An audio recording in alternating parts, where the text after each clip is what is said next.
Bonjour et bienvenue dans les 4V, Clément Beaune. Bonjour. Quelle importance vous apportez au symbole en politique? Ça compte, évidemment. Ouais. Ça n'est pas ce qui doit résumer l'action. Je vous mais pose ça cette compte. question à cause du déplacement d'Elisabeth Borne et de Gabriel Attal qui ont donc pris l'avion lundi pour aller de Paris à Rennes. Temps de trajet en TGV 1h30. Je voudrais qu'on écoute ce qu'en pense un membre du GIEC, un de ces scientifiques qui se battent tous les jours pour essayer de nous faire prendre conscience de la gravité de la situation. Et voici ce qu'il disait donc avant-hier dans l'interview d'actualité, c'était face à Marie Portolano. J'imagine que c'est justifié par des motifs de sécurité, mais le symbole qui est donné est évidemment absolument désastreux. Comment voulez-vous expliquer aux gens la nécessité de se mettre en marche, d'avoir un grand mouvement de société pour réduire nos émissions, si ceux qui sont au pouvoir donnent l'exemple d'un des comportements les plus émetteurs de gaz à effet de serre qui soit? Qu'est-ce que vous répondez à ce que vient de dire François Gémen? C'est du cas par cas. Elisabeth Borne a déjà eu l'occasion de l'expliquer. Elle est première ministre de la France. Ouais. Vous imaginez qu'il y a un certain nombre d'exigences, notamment de sécurité. C'est vrai aussi pour le président de la République. C'est pas vrai pour tout le monde. Ouais. Un ministre, c'est d'ailleurs la consigne que donne Elisabeth Borne à tous les membres du gouvernement. Quand il n'y a pas une justification particulière, doit prendre un mode de transport propre, comme un train, évidemment. Donc le maximum de cas possible. Et Il quand faut ils sont évidemment en qu'on prenne campagne, ces les modes de candidats, transport. tous autant qu'ils ils prennent le train, il n'y a pas de problème de sécurité. Quand ce sont les joueurs du PSG qui vont à Nantes en avion, comme il y a un an, tout le monde leur tombe dessus, y compris vous à l'époque, Oui. mais là ça passe. C'est un peu faites ce que je fais. Non, et pas du ce que tout, je parce dis, qu'il quoi. faut qu'on le fasse. C'est plutôt l'inverse. Il faut qu'on le fasse. Ça Ouais. veut dire qu'il faut qu'on prenne au maximum le train. Ça veut dire que quand c'est un trajet qui peut être long, on prend un avion commercial à chaque Là, fois c'est qu'on pas un peut. trajet long. Non, Il y a d'accord, 38 minutes de mais vol, il y a en Thomas gros une Soto, demi-heure pour aller à l'aéroport, une demi-heure pour aller de D'abord, l'aéroport à Elisabeth Borne, l'école. à chaque fois qu'elle le peut, elle a demandé, Ouais. je le sais, à ses services de sécurité, prend le train. Quand ça n'est pas possible, ça doit être de plus en plus exceptionnel, prend l'avion officiel du gouvernement. On est sur quelques personnages de l'État dont on peut comprendre le rôle un peu particulier. Je pense au président de la République, je pense à la Première ministre, dans certains cas, le ministre de l'Intérieur, aussi quand il y a des urgences. Mais on doit effectivement... Donc là, je c'est le pas dis- une faute politique. Non, je le dis très clairement. Ce qui est intéressant, c'est qu'on voit bien que ce soit des sportifs, des politiques, des artistes, etc. L'exemplarité, de plus en plus attendue, c'est normal. Et donc, on doit effectivement faire attention et nous aussi, faire évoluer nos pratiques. Est-ce qu'on est parfait? Sans doute pas. Est-ce qu'on prend en compte cette exigence? Oui, et vous savez à quel point j'y tiens personnellement. Eh ben, on va continuer à prendre le train avec vous. Alors, en début de semaine, Emmanuel Macron s'est dit favorable à la création d'un pass-rail. Ça va fonctionner comment, Clément Beaune? Alors l'idée, c'est d'avoir quelque chose un peu comme ça s'est fait en Allemagne ou dans d'autres pays européens, c'est-à-dire très simple, ouvert à tous, qui permet de voyager de manière illimitée pour favoriser justement l'usage du train. Donc, il n'y a pas de classe d'âge, c'est pour tout le monde? Oui, l'idée, alors, on va en discuter parce que c'est une œuvre collective. Ouais. On va en discuter avec les régions. En France, ce sont les régions, c'est très bien comme ça, qui organisent les TER, les trains Et qui express payent régionaux, beaucoup. et qui payent, et qui font des offres souvent très attractives, parfois d'ailleurs plus attractives que ce qui se passe en Allemagne. L'État lui-même, je l'ai décidé pour cet été, ce sont les fameux trains intercités Mhm. qui relèvent de mon ministère. On a fait des efforts. Donc, On a ça dit- concernera on a les divisé le prix par TER, deux. les intercités, L'idée, c'est que, exactement, l'idée, c'est que... les pour TGV. Non, alors, l'idée, c'est le cœur de la chose, ça doit être les trains express régionaux et les intercités. C'est ce D'accord. que font les Allemands, c'est ce que font les autres pays européens, parce que ce sont les trains du quotidien pour beaucoup de Français, pour les week-ends, les vacances ou même aller au boulot. Et là, il y a les régions qui font des offres déjà attractives sur les TER. L'État, moi-même, j'ai décidé qu'il le fait sur les intercités. On va mettre ça ensemble. Donc, il y aura un C'est ça tarif qu'on unique. propose. Avec L'idée, toutes c'est les un régions tarif qui vont unique. jouer le jeu. Bah, c'est ce qu'on souhaite. Ouais. Et Ça on va sera leur combien, ce proposer. tarif? On va en discuter avec les régions. Il y a quelques mois de travail devant nous. Moi, ce que j'ai indiqué, je souhaiterais que ce produit soit disponible pour l'été prochain. Et puis que ça soit durable, évidemment, que ce ne soit pas une offre une fois. En Que ce Allemagne, soit c'est durable. 49 € par mois. Oui, en Allemagne, c'est 49 € par mois. C'est l'ordre de grandeur qu'il faut viser, je crois.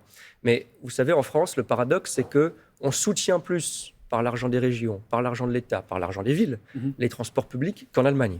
En moyenne, on est moins cher que les Allemands avant la mise en place de leur pass, et même aujourd'hui. Simplement, on a des offres éparpillées. Ce Ouais. que fait la région Occitanie, c'est formidable. Ce que fait la région Bretagne, c'est formidable. Ce qu'on a fait sur les intercités, c'est bien. Et on l'a pas mis ensemble. Donc l'idée, c'est pas d'enlever quelque chose à quelqu'un ou de retirer ses offres attractives. Donc, C'est de juste faire pour qu'on mieux comprenne bien, tous ensemble. Ça sera pas national, le pass-rail. Ça Si, va il dépendre faut si- que, alors, si, Vous voulez que ce soit justement, national je pour veux tout que le ce soit- monde, dans tout le pays. Exactement, ça soit simple. Ouais. Les Français, quel que soit leur âge, ils puissent acheter ce pass et voyager en intercité ou en TER de manière illimitée pour un prix unique, pas cher. Et l'État Et si mettra la possible, poche ou avec, pas je le dis parce que c'est important, si possible aussi avec les bus, les métros, les tramways dans nos D'accord. grandes villes. En élargissant. L'État mettra la poche, bien Ouais. sûr, c'est une discussion qu'il faut avoir. J'ai entendu des doutes ou des critiques. Oui, On est un le peu- président de la République a souvent de bonnes idées, mais il faut surtout qu'il arrête d'avoir de bonnes idées avec le pognon des collectivités on a- locales. C'est le vice-président de la région Est-ce que de Hauts-de-France. temps en temps, notre pays, on pourrait se dire que c'est une bonne idée tout court?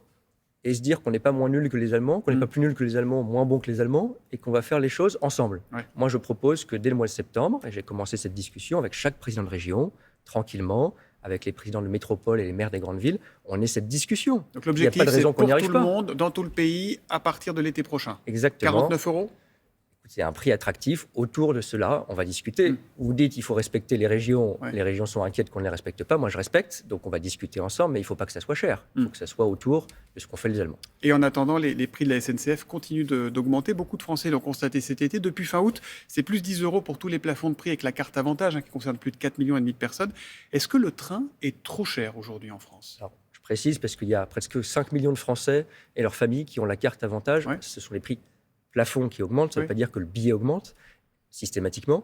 Et ça veut dire aussi, je le dis, que la réduction est maintenue. Mais les billets sont déjà chers par ailleurs aussi. Oui. Alors, est-ce que le train est trop cher en France? Il y a le TGV qui est cher. Pourquoi le TGV est trop cher ou pas? Trop cher pour beaucoup de Français, oui. Parce que quand on a des problèmes de pouvoir d'achat, le train, c'est souvent le TGV trop cher pour beaucoup de familles. Est-ce que le ministre clair. des Transports que vous êtes dit ce matin à la SNCF, il faut faire un effort sur les J'ai prix des demandé à la TGV? SNCF et elle a appliqué un bouclier tarifaire pour qu'en moyenne, les billets de train n'augmentent pas de plus de 5% cette année. Il y en a qui ont augmenté plus, mais par exemple le Ouigo, ses prix ont été gelés parce que le Ouigo, c'est justement les familles les plus modestes ou les jeunes. Il faut développer cette offre commerciale attractive. On est le seul pays en Europe à faire ça. Le Ouigo, aujourd'hui, c'est un billet de grande vitesse sur 4 et ça va encore augmenter. On va ouvrir les nouvelles lignes. Et puis oui, je dis, il faut faire attention au prix des billets, il faut faire des offres plus attractives.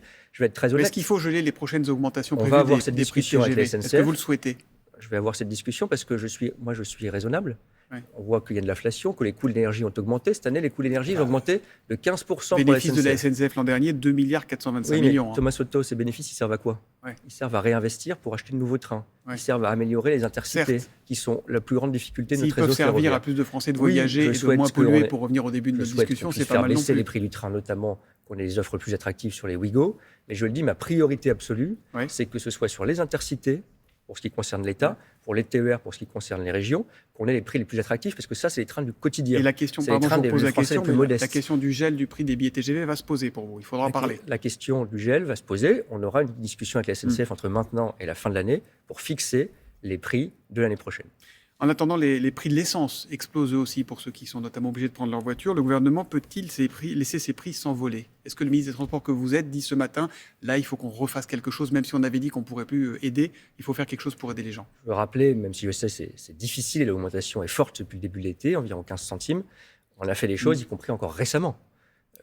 L'aide de 100 € pour les ménages modestes qui vont au travail avec leur voiture, c'est une mesure qu'on a prise au printemps et qui couvrait aussi ces augmentations dans les mois qui suivent. Il faut être très clair, on ne peut plus être, le ministre de l'économie l'a dit, dans le quoi qu'il en coûte et dans les chèques sans limite. Ça, c'est plus possible. Il faut être vigilant sur ces prix-là. Oui, mais il y a quand même un contexte. Là, le président de l'UFIP, chez nos confrères de France Info, vient de dire « Tant que la Russie est en guerre, les prix de l'essence ne baisseront pas ». Donc, je vous repose ma question, est-ce qu'il faut faire en sorte que ces prix qui sont immenses, là, 2,15 €, 2,25 € dans certaines villes, 2,40 € à Paris par endroit, est-ce qu'il faut que le gouvernement remettre la main au portefeuille? Il faut d'abord que les entreprises, parce que l'État ne va pas tout faire dans ce pays, on comprend que les chèques, c'est l'impôt des Français. Donc à la fin, c'est quelqu'un qui paye, ce n'est pas une poche magique. Bien sûr. Les entreprises doivent être mobilisées, c'est ce que fait Total. Et Total a d'ailleurs annoncé, c'est 3500 stations-service en France, il y en a déjà plus de 2000 qui sont concernées par le plafonnement, c'est-à-dire que le prix de l'essence devrait être au-dessus des 2 €, comme Total a plafonné à 2 €, on a mis ce plafond-là qui est important.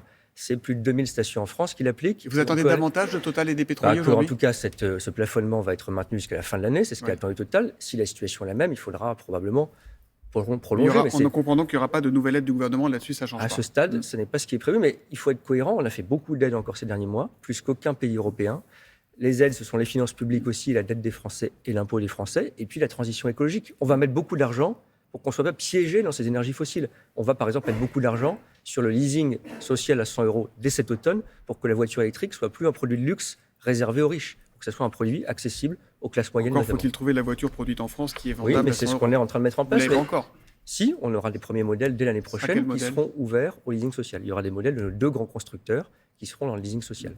Une dernière question sur la Coupe du Monde de rugby qui débute demain. Il y a des préavis de grève, dans les transports notamment.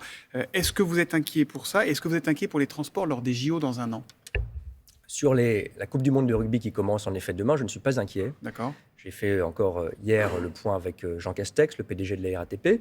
Il y a pour quelques agents et pour un syndicat principalement, un préavis de grève qui ne concerne pas d'ailleurs les agents de conduite, c'est-à-dire ceux qui vont acheminer. Ça devrait aller pour le rugby. Donc on est vigilant jusqu'à la dernière seconde, mais aujourd'hui, tous les personnels de la RATP, je les salue, sont mobilisés pour un bon accueil et pour qu'on puisse aller au Stade de France en transport en commun, notamment.